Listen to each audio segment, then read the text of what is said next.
በጦር ስልታቸው ኢስላምን ሀደሙ። ኢስላም ሶስቱም ያስፈልጉታል ማለት ነው። ዕውቀት ኢስላም ይፈልገዋል፣ ገንዘብን ፋይናንስ፣ እንደዚሁም ጉልበትን ቁዋ። ነብዩ ዙሪያ ሰለላሁ ዐለይሂ ወሰለም የነበሩት እነዚህ ነበሩ። ስለዚህ እኔ ለእስልምና በየትኛው እንትን ነው ላበረከት የምችለው? አሁን ላይ እዚህ የተሰበሰባችሁ ተማሪዎች ወደ 9 የተሸጋገራችሁ ብሎም ደግሞ ከ12 ወደ ትልቅ ከፍተኛ ትምህርት ተቋማት አይደል? አዎ ኃላፊነት አለባችሁ። በቃ ጠንካራ ተማሪ ሆኜ ነገ ኢስላምን እንዴት ነው ማስጠራው የምችለው? እዚህ ጋር በሰላት ወንድሜ ሲከለከል ምን ሲል ያንን ችግር ልቀርፈው የምችለው እኔ ነኝ የሚል ከማዕከላችን ሊኖር ይገባል። ተማሪ እኔ ነኝ እህቴን ዶክተር ሆኜ ላስወልዳት አዋላጅ ሆኜ የምቀርበው ዶክተር እኔ ነኝ ብለሽ እህቴ በዚህ እያለ ትማሪ ይገባል። ወንድ እህቴን ላሳው አዋላጅ ሊሆንላት አይገባም። እኔ ነኝ ከጎኗ ነው። በዚህ ንያ ስንማር አጅሩንም አላህ ይለግሰናል። ለምን? ለእውነተኝነት፣ ለመልካም ስነግባር፣ ለጥሩ ነው። ምክንያቱም የዚች ሀገር ተስፋዎች ወደድንም ጠላንም እኛው ነው። ወላሂ ለምን ከተባለ ሙስሊሙ አሳይቷል። ለሰላም የሰጠው የከፈለው መስዋዕትነት ታይቷል። የሰላም አምባሳደር ነው ሙስሊሙ። ሰላምን የሚናፍቅ ሰላምን የሚወድ ነው። ስነ ምግባር አኽላቅ በተመደቡበት አንዳንድ ቦታ ላይ እኮ ሙስሊሙ ይወደሳል። አንድ ታሪክ ልንገራችሁ። ማረሚያ ላይ በነበርንበት ሰዓት ግቢ ልማት የሚባል አለ። ግቢ ልማት የሚባለው ቢሮ ወይም ድርጅት ምንድነው? የማረሚያ ውስጥ እስረኛ ከአቅም በላይ ገንዘብ ይዞ ሲታሰር ከአቅም በላይ ገንዘብ ከያዘ ያ ገንዘብ በአማና የሚቀመጥበት ማለት ነው። እዛ ይቀመጣል። እየሰራ የሚሰራ ከሆነ እስር ቤት ውስጥ አንዳንድ የእጅ ሙያ ያለው ሲሰራ ገንዘቡ የሚያስቀምጥበት፣ እንደዚሁም ደግሞ እዛው እስር ቤት ውስጥ ሻይ ቤቶች፣ ሱቆች አሉ። የነሱም ገቢ የሚቀመጥበት አለ እና ሙስሊሙን ማህበረሰብ አዛ እያደረገ በተለይ እኔን ራሱ እየጠራ ይሄን ጺምህን ካልተቆረክ ያ አዛ የሚያደርግ ፖሊስ ነበር። አሁን ግቢው ልማት ላይ የተመደበው ሰው ከሙስሊም ውጪ ነው። ሲፈታ በእስር ቤት ውስጥ 32000 ብር ማለት ትልቅ ገንዘብ ነው። ምክንያቱም ሻይ በ50 ሳንቲም ነው እዛ የሚገዛ የነበረው። ቡና በ2 ብር ነው የሚገዛውና በጣም ትልቅ ገንዘብ ነው። 100 ብር ያዘ ሰው በቃ ማሻአላህ ሀብታም ነው የሚባለው በወቅቱ። ይህ ሰው ሲፈታ ይዞ ይወጣል። የሰውን ብር ይዞ ጠፋ። ያ አዛን ያደርገን የነበረው ፖሊስ ምን አለ? ካም በኋላ እዚች ቦታ ላይ ልታስቀምጡት የሚገባው ከሙስሊም ውጭ ማንንም እንዳታስቀምጡ አለ። ሱብሃንአላህ አዛይ ያደረገ ነው። በዚህ በኩል ጺማት ተቆረጥ ምናምን ይላል። እዚህ ጋር ግን አማና ሊጠብቅ የሚገባው የሚችለው ምሎ ማለት የሚለው ይሄንን ነው። ልክ በዘመናችን አሁን በሰሞኑ ላይ ኒቃቡ ምኑ ሲከለከል ኢዶ አናገሩ ዳይሬክተሩ ስነ ምግባራቸው ሲባል አረ ላይ ቶፕ ናቸው ያምራሉ፣ በትምህርት ውስጥ ላይ ናቸዋል። ታዲያ ምን አስቸግረው ነው አንተ እንዲህ የምትላቸው? አይ ከትምህርት ጋር ሄደን ኒቃባን መክፈት አለባት። እዚህ ጋር የሆነ ነገር ያረጋግጣሉ ስነ ምግባርን፣ እዚች ጋር ደግሞ ከኢስላም ጋር የኢስላማዊ መገለጫውን እንደግረም ደግሞ ባለው ስልጣን ትንሽ አምባገነን ሆኖ ያንን ሊወስድብ ደግሞ ይፈልጋል። በስነ ምግባራችን እጅጉን ልንታወቅ ይገባል። ኢስላም ካበለ ቀኑ ዘነበለ በበፊት ዘመን ይባል ነበር አይደል? አሁን እውነት ያኛው አለ አሁን ላይ ታማኝነት። ስለዚህ ይህን ታማኝነት አኽላቅን ይዘን ስንማር ስንመረቅ በምንመደብበት ቦታ ላይ ይሄንን ማሳየት አለብን። ይሄ ራሱ ዳዕዋ ነው፣ ሌላ አይደል? ዳዕዋ ነው። በቃ ማን ነው እከሌ? ስሙ ማን ነው? መሐመድ። ስሙ ማን ነው? ኢድሪስ። ስሟ ማናት? ፋጢማ፣ ሰሚራ ሲባል ትልቅ መልእክት አለው። ሐቂቃ ትልቅ መልእክት አለው። ስለዚህ በዚህ ንያ ነው ትምህርታችሁ ልትማሩት የሚገባው። አለዛ ሜዳውን ለነሱ ትተን እኛ ብንጮህ ዋጋ የለውም። ዛሬ ዕውቀትን ሰዎች ለጥፋት ይጠቀሙበታል አይደል? አሉ የሚባሉት እኮ በእውቀት ይሁዳዎች በእውቀት ላይ ደርሰዋል። ሐቂቃ በአካዳሚክ ዕውቀት ሳይንሱን በለው ምናምን፣ ግን ዕውቀቱን ለምን ተጠቀሙበት? እነሱ ለጥፋት ተጠቀሙበት፣ ፈሳድን አመጡበት። የዘመናችን ፊራውን ህፃናትን የሚጨርስ ያኛው እኮ ፊራውን ይዘብሁነ አብናአሁም ወይስተህዩነ ኒሳአሁም አይደል? ወንዱን ያርዳል፣ ሴትን ይተው ነበረ። የዘመናችን ፊራውን ግን ሴቱንም ወንዱንም አይምርም። ህፃናት የተባለ ምን ያደርጋል? ሲጨርስ እያየን ነው፣ ሲያጠፋ እያየን ነው። በቦምብ በትላልቅ መሳሪያ ጨቅላ ህፃናቶችን ሲያጠፉ እናያለን። እውቀታቸውን የተጠቀሙበት ለጥፋት ነው። አላህ ለሚጠላው ነገር እውቀትን ተጠቀሙበት። የዚህ አይነት ወኔኛ በቃ እኔ ደግሞ ይህን እውቀት ለልማት እጠቀመዋለሁ፣ ለመልካም ነገር እጠቀመዋለሁ ሚል አስተሳሰብ ይዘን ባለንበት ቦታ ላይ ፊልድ ላይ መግባት አለበት። አንድ የተከበሩ ኡስታዝ ካሚል ሸምሱ አላህ ይጠብቅልን አንድ የምክር ቤት አባል ስለሆኑ አይደል እንዴ የኛን ጉዳይ ያነሱልን ነው አይደለም? እንደዚህ አይነት ሰዎች ሊበዙ ይገባል። በየትኛውም ቦታ ላይ በቃ የተማረ ኃይል ሀገሪቷ ክፍል ላይ የሙስሊሙን የሚወክሉ ሊኖሩ ይገባል። አሉ እኮ አሁንም ግን ምንድነው ችግሩ ከተባለ የዲን እውቀት ደግሞ የላቸውም። የዲን እውቀት ከሌለ ደግሞ እንዴት ብዬ ነው ስለ ዲን ደግሞ እንትን ብለው ግን ትንሽም ቢሆን በማዳመጥም በመማርም ተመልሼ ተውባ አድርጌ አሁን የአካዳሚ እውቀት ኖረን እዚች የመንግስት ቦታ ላይ አለው ስለ ዲን ደግሞ የሆነች ነገር መንቀሳቀስ መስራት አለብን የሚል ማህበረሰብ ሊፈጠር ይገባል። አንድ ኡስታዛችን ኡስታዝ ካሚል ሸምሶ እዛ ገብተው የኒቃቡን የሰላቱን ጉዳይ አነሱ፣ በአደባባይ በሚዲያ ታየ። እንደዚህ አይነት የሚከራከሩ አካላቶችን ለማምጣት ነው ወላጆች ጥረት ማድረግ ያለብን።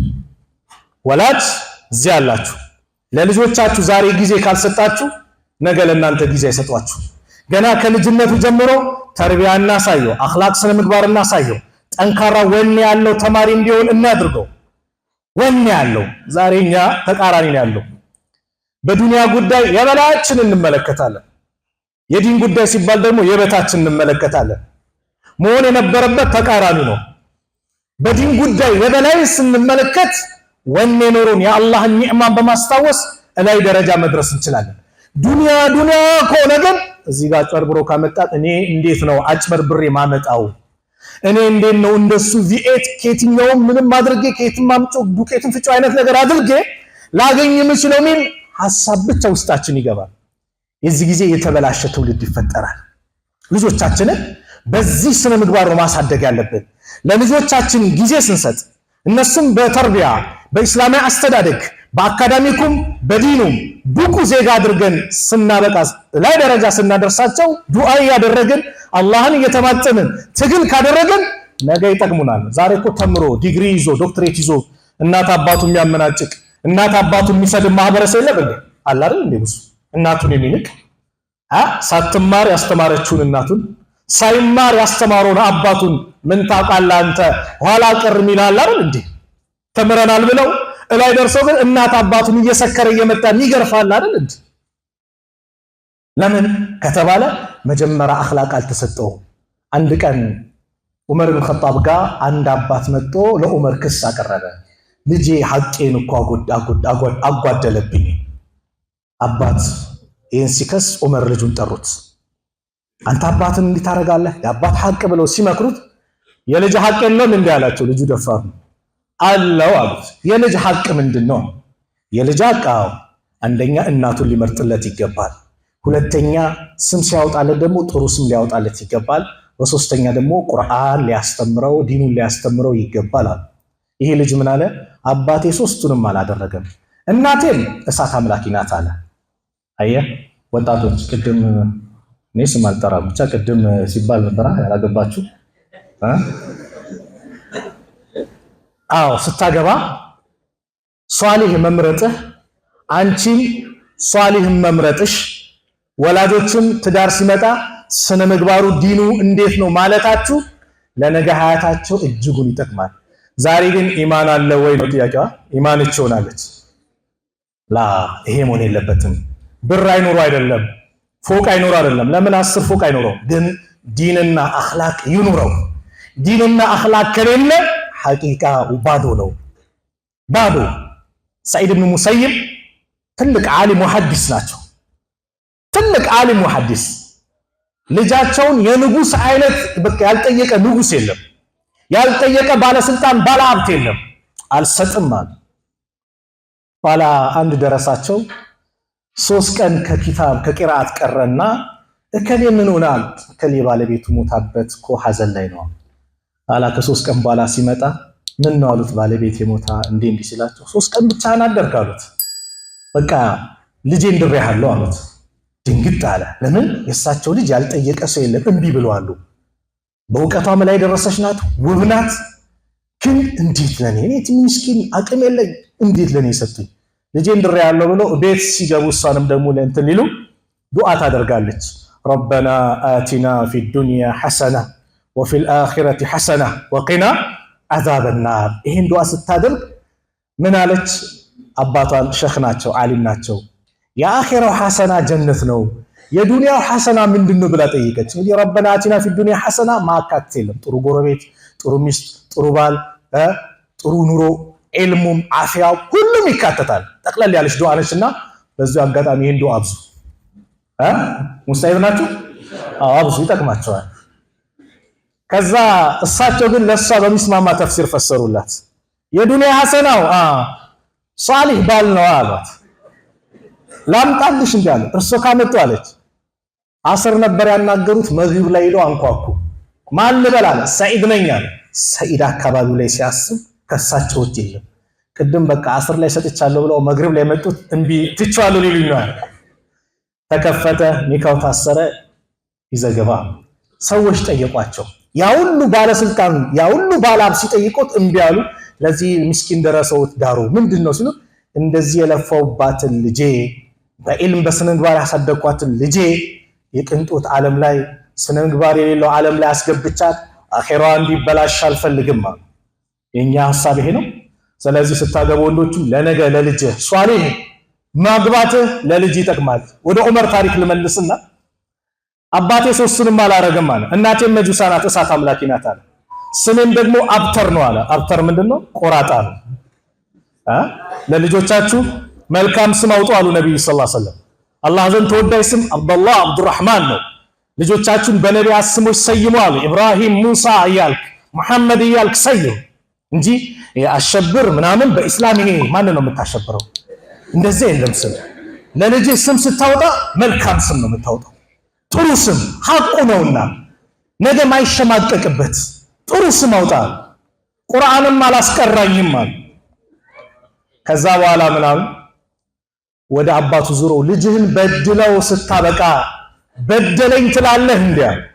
አየህ፣ ለልጃችን ዛሬ ጊዜ ስንሰጠው እስላምን ስናስተዋውቀው ከአላህ ጋር ስናስተዋውቀው ነገ ማያፍርብህ ባንተ ላይ የሚደሰትብህ ባባ መጣ እንጂ ሼባው መጣ የማይል ማለት ነው። ዛሬ ሼባው መጣ ይላል፣ አሮጊቷ መጣ ይችላል። ለምን በእናቱ ይሸማቀቃል? ሐቅ አንድ መድረክ ላይ ብዙ ጊዜ ተናግሬያለሁ። አንዱ ከጓደኞቹ ብዙ ጊዜ ራቀና ከሆነ ጊዜ ተገናኘ። የጠፋህ አሉት። ሼባው ጫረ አላቸው። ምን ማለት ነው? አባቴ ሞተ እኮ ነው። ሼባው ጫረ በእነሱ ቋንቋ። ጓደኞች ምን አሉት? ጊጭ አሉት። ምን ማለት ነው? እንኳን ደስ አለ ማለት ነው። ላኢላሃ ኢላላህ። ይሄ ልጅ የሚያወራ ነበር። አባቴ ሼባ መቼ ነው የሚሄደው ይላል፣ ውርስ ለመውሰድ። እንደዛ አይነት አንተ በህይወት እያለ የቀበረህ ልጅ ማለት ነው። በምን በስነ ምግባር። ስለዚህ ልጆቻችንን በአኽላቅ በስነ ምግባር ከአላህ ጋር እንዲታወቁ አድርገን ማስተማር ይጠበቅብናል። ይህን ስናደርግ ነገ ዲግሪ ያዝ ምንም ያዝ ሲመረቅ እናቱን ይዞ ነው እናቴ የኔ ነይ ጋውኑን ይሄ ከላይ የሚለበሰውን አንቺ ልበሽ ብሎ እናቱን ነው የሚያስጠራው። አባቴ አንተ ልበስ ነው የሚለው እንጂ እናት አባቱን ይዞ ለመሄድ አይሸማቀቅም። ለምን? ከአላህ ጋር ተዋውቀዋል፣ ኢስላምን ተረድተዋል። ዛሬ ዲንን ካልተረዱ የፈለገ የእውቀት ደረጃ ይድረስ አንድ ሰው አማና ሊጠብቅ አይችልም። ለምን? አላህን ያወቀ ብቻ ነው አማና የሚጠብቀው። ለዚህ ነው ደጋጎቹ እንደዚህ አይነት አማና የሚጠብቅ ሰው ሲያገኙ አይተውም ነበሩ። ዑመር አንድ ቀን ወተትና ውሃ እንዳትቀላቅሉ ብሎ አስተማሩ። ተማሪዎች በደንብ አማናን መጠበቅ። መስሪያ ቤት ስገባ ቢሮ ከሆነ 2 ሰዓት መግቢያ ከሆነ 2 ሰዓት መግባት፣ የሚወጣው 11 ሰዓት ከሆነ 11 ሰዓት መውጣት። ግልጽ ነው እንጂ 2 ሰዓት የሚገባ 3 ሰዓት 4 ሰዓት የገባ አንተ በቃ ያልሰራህበትን ሂሳብ መብላት ሐራም ነው ለአንተ ማለት ነው። ሐቅ እየበላህ ነው። እንደ ኢስላም አስተምሮ የምናወራው እንደ ኢስላም ቋንቋ ነው። ስትማሩ በዚህ መልኩ እና ዑመር ወተትና ውሃ እንዳትቀላቅሉ አሉ። ይሄን አዋጅ አውጀው ሄዱ። ኋላ አንድ እናት ከልጇ ጋር ትከራከራለች። እናት ምን ትላለች? ወተቱ እንዲበዛ ውሃ ጨምሪበት አለች። እቺ ወጣት ደግሞ አላህን ፈሪናትና ቅድም አሚረል ሙእሚኒን ዑመር ኢብኑ አልኸጣብ ከለከሉ እኮ አለ። ዑመር የተውናል አሁን አለች። እቺ ድንቅ ሴት ምን አለች? ዑመራውን ባየን የዑመር ጌታ አላህ እኮ ይመለከተናል። ዑመርችን ንግግር ሰሙ። ቤቱ ላይ ምልክት አድርጓሉና ቤታቸው ገብቶ አንድች ደግ ልጅ አግኝቻለሁ ማን ነው የሚያገባት አሉ ለልጆቻቸው። ከሷ ዘር ማን ተገኘ? ያው ትዳሩ ተይዞ ልጆች ከመጡ በኋላ ከሷ ዘር አምስተኛ ኸሊፋ ተብሎ የሚጠሩ ዑመር ኢብኑ አብዱል አዚዝ የተገኙት ከዚህ ሴት ዘር ነው። ስነ ምግባር አኽላቅ ይሄ ግድ ነው። ይህንን ስናደርግ ለውጥ። ስለዚህ እኛውን ወዳለንበት ተጨባጭ ደግሞ ስንመለስ እኛ እነዚህን ቦታዎች በስነ ስርዓት ማለት ነው በዚህ ንያ ለመማር ካልጣርን በዚህ ንያ ነው። ሐታ ወንድም እህትሽ የሆነ ፎርሙላ ምንድነው የምትሉት በቃ ምሰሩት አላ ሆነ ነገር ሲሰሩ ከበዳት አይደል? አሁን ከኔ እንዳትበልጥኝ እንዳት አስረጃት። የሷ መለውጥ የሷ መቀየር ነገ ለኢስላም ይጠቅማል። አንተም ወንድምህ የሆነ ነገር አልገባውም አሁን እንዲህ ነው ቀለል አድርጋ አስረዳው። ቅድም ሪፖርት ሲቀርብ ሐቂቀተ ልብ የሚነካ ነው። በተማሪ ሁኔታ ተማሪ ነጋዴ አይደለም፣ ግን ከዚህም ሰብስቦ የበኩላቸውን አደረጉ አይደል? ረመዳን ላይ እንደዚህ አስፈጠርን፣ ለተማሪ የሆነ ነገር አደረግን፣ የተቸገረ እንዲያደረግን። ሱብሃንአላህ ምናልባት እስክሪብቶ አልቆት ይሆናል፣ ግን በዘመኑ ቋንቋ ሼም ይዞት በቃ ሲል አንተ አለ አይደል እንካ አብሽር በል የሆነ ነገር ማቴሪያል ጎሎት እንካ። በዚህ መልኩ መተጋገዝ አለባችሁ። ኢነመል ሙእሚኑና ኢኽዋ ሙእሚኖች እኮ ወንድማማቾች ናቸው። ስትማሩ በዚህ መልኩ ውጤት እንዲያመጣ እንጂ ከኔ እንዴት ሊበልጠኝ ምናምን ምቀኝነት ሊኖር አይገባም። ያንተ መለወጥ የሱ መለወጥ ነው። ያንቺ መቀየር የሷ መቀየር ነው። የሷ እድገት ያንቺ እድገት ነው። ኢስላም ይሄንን ነው። አቡበከር ቢላልን ነፃ ሲያወጡ ዑመር ምን አሉ? አቡበከር ሰይዱና፣ አቡበከር የኛ አለቃችን ነው። ወአዕተቀ ሰይዱና፣ የኛን አለቃ ቢላልን ነፃ አወጣ። ቢላል ባሪያ ነው፣ የሰዎች አገልጋይ ነበረ ነው፣ ሐበሻዊ ነው። ኢስላም ከፍ ስላደረገው ዑመር አቡበከር ነፃ አውጥቶ ሲመጡ ለቢላል የሰጡት ማዕረግ ነው። እኔን ራሴን አላሉም። ስለዚህ ያንቺ መቀየር የእህትሽ መቀየር ነው። በዚህ መልኩ በመተባበር ልትማሩ ይገባል።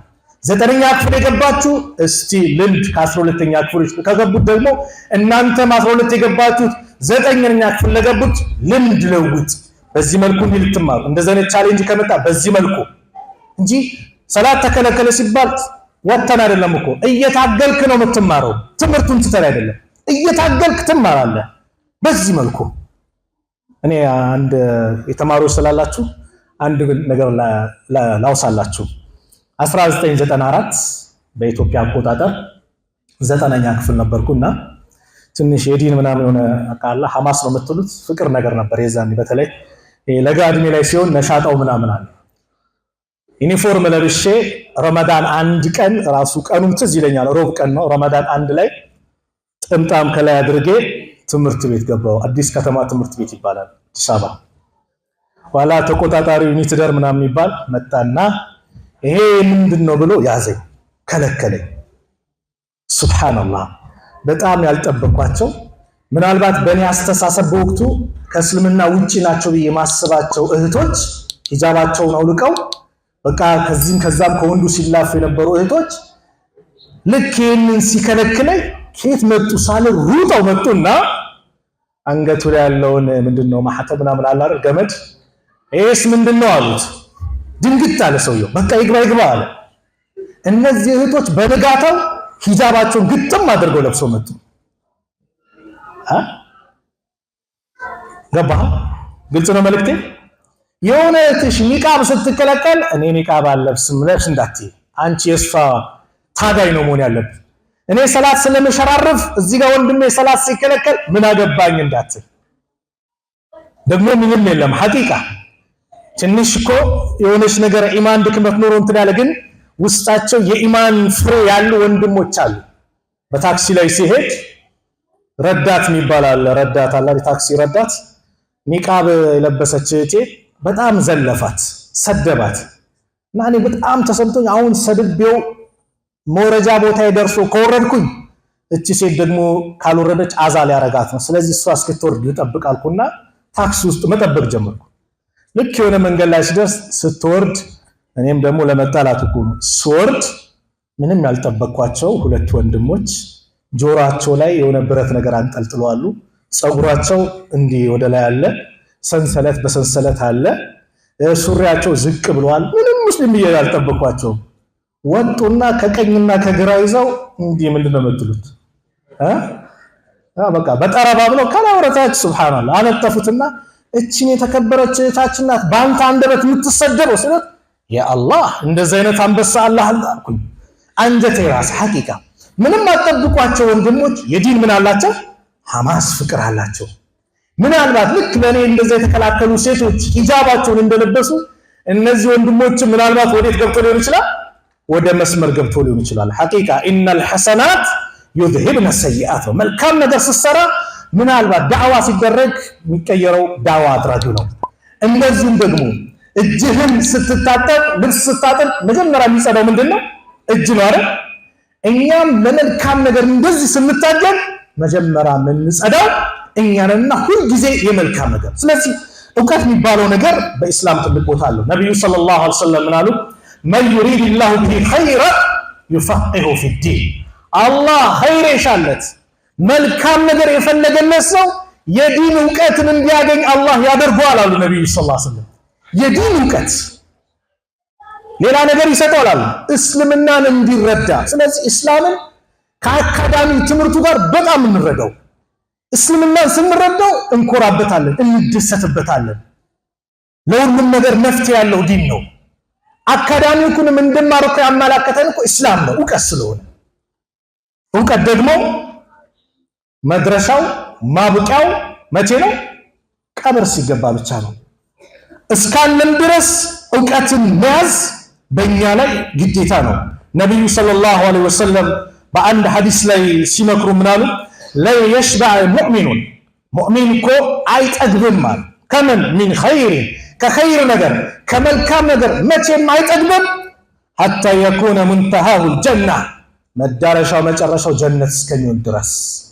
ዛሬ እችን ዕውቀት አግኛለሁ ነገ በቃ የለም። ዛሬም ተማር፣ ነገም ተማር፣ ከነገ ወዲያም ተማር። በዕውቀት ላይ ዕውቀትን ጨምር ነው። ስለዚህ እስላም የዕውቀት ዲን ነው። ይሄንን የዕውቀት ዲን እኛ አማናውን ተሸክመን ልንወጣ ይገባል። አኽላቃችሁ ከምንም በላይ እውነተኛ ተማሪ፣ ውሸት ካንደበታችሁ ማይገኝ አኽላቃችሁ በጣም የሚታወቅ አስተማሪ የሚያከብር። ዛሬ ወጣት አስተማሪ በዝቷል። ከተማሪው ጋር ቁመት እኩል ይሆናል።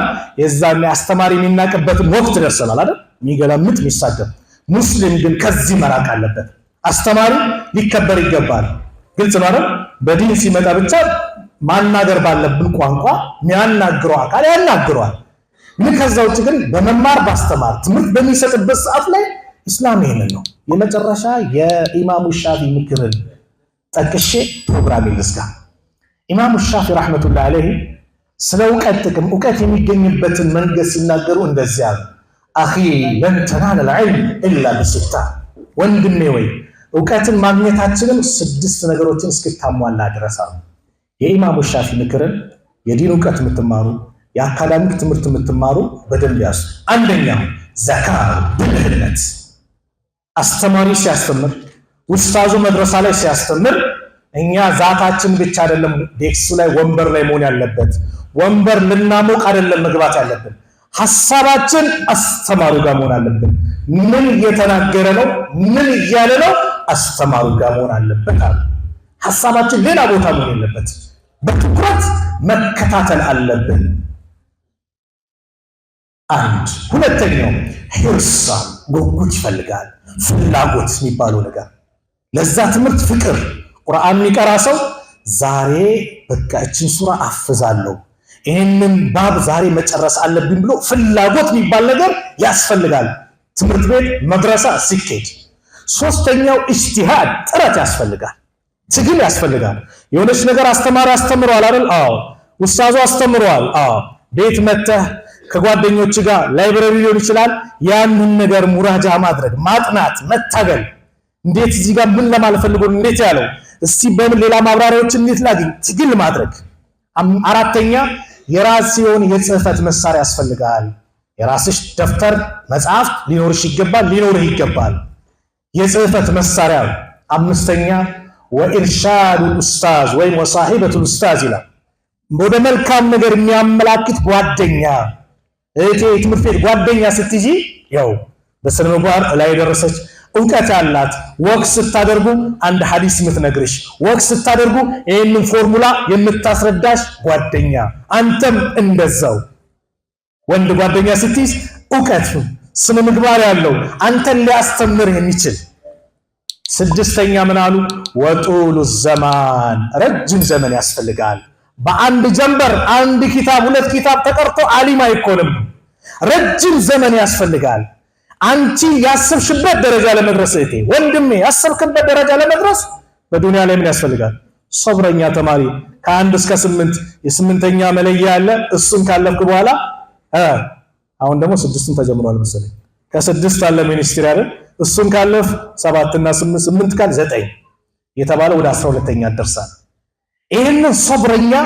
ረጅም ጊዜ ይፈልግብኛል ከዚህ ዓመት በኋላ እኔ እዚህ ቦታ ሌላውን ላገለግል ይገባል አገልጋይ ነኝ አላህ በሰጠኝ ጊዜ ልጠቀምበት ይገባል ብለን በዚህ ረጅም ዘመን በአካዳሚኩ በኪታቡም ረጅም ዘመን ዓሊም አጠገብ ሄዶ ዓሊሞች ላይ ጎን ላይ እግራቸው ላይ ወድቆ መማር የሀገራችን ዓሊሞች ዑለማዎች ወላሂ ያስንቃሉ ሌላውን ሐቂቃ እኛ ሌላውን ነው የሀገራችን ዓሊሞች እጅጉን የሚገርሙ ናቸው በሁሉም ፈን ላይ ያሉ እኔ እንደ ምሳሌ ከማቃቸው ሼኽ ማዕከል ዶክተር ሼኽ መሐመድ ሐሚዲን ሐፊዘሁላህ ምን ይሉኛል ሲነግሩኝ አንዳንዴ የምንሄድበት መንገድ የእግር መንገድ የሆነ ሰዓት መንገድ ይሆንና ጫማም የለም ስንሄድ እግራችን ደም በደም ሆኖ እንመለስ ነበር እሾሁ ምኑ ይወጋል ሐጅራፊ ጋር ስማር አሉ ዶክተር ሼኽ መሐመድ ሐሚዲን የሆነ ቀን ግድግዳ ተደግፌ ስቀመጥ ደረሳው ምንድነው ምን ሆኖ ነው እንደዚህ አደባይዝም ነገር ይላል እኔ ግን ያን ቀን